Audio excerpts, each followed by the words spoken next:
Hi there, just Al. Just another hydraulic hose video. Today we're using field fittings. So these are reusable fittings, or fittings you can put on in the field without a crimper.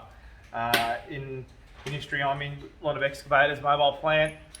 They're quite good. You can just, the guys can actually just, they bust the end of a line, they can do them in the field, as the name suggests. So I've got a whole heap of different types here. They come in 90 degrees, like a large one like this.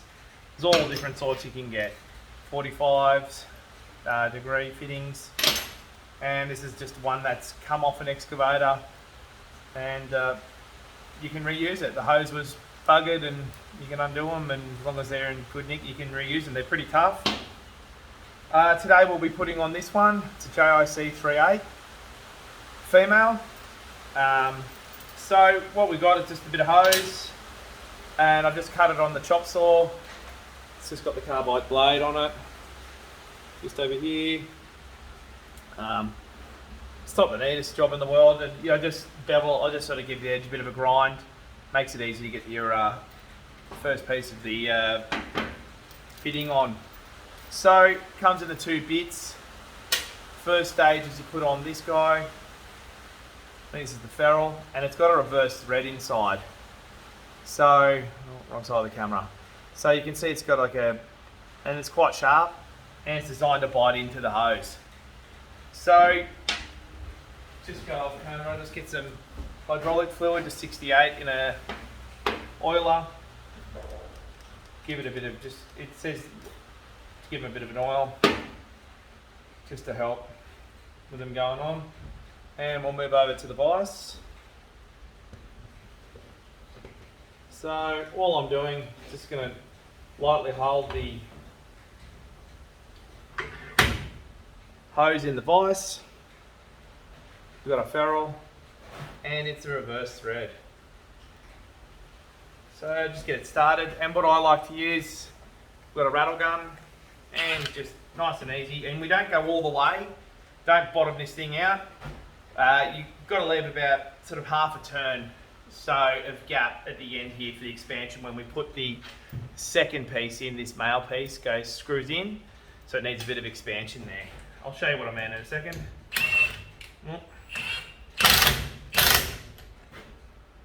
And just checking.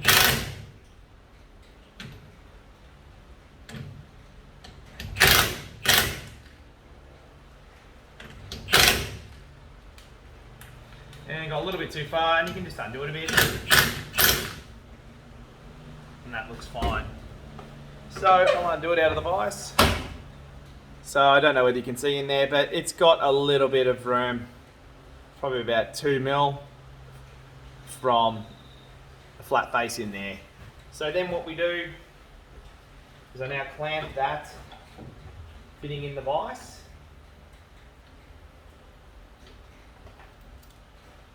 And then you've got the male one that screws. You've got quite a fine thread on it. And went to focus, there we go. And then that just fits in the end.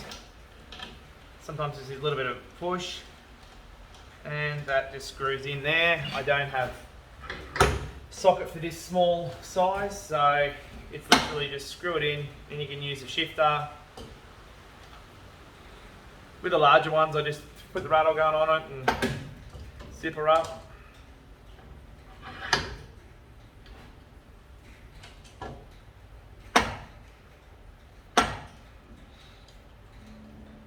And it gets harder and harder, obviously, as you get further to finishing the fitting.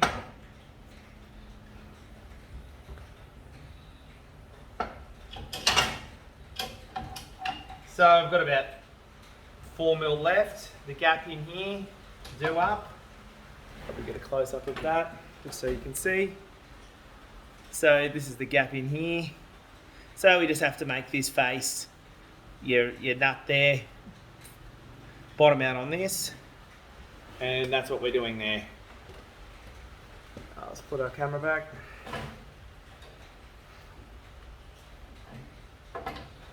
Obviously, the larger these fittings get, the harder it is to do by hand, I find anyway. And you just use a deep socket seems to work the trick. And that's it. That's your field fitting complete on there, ready to go. And I've never had one of these let loose. It's always the hose that goes before any of these. I've never had one of these fail. And I've probably done over 100 of these on our machines.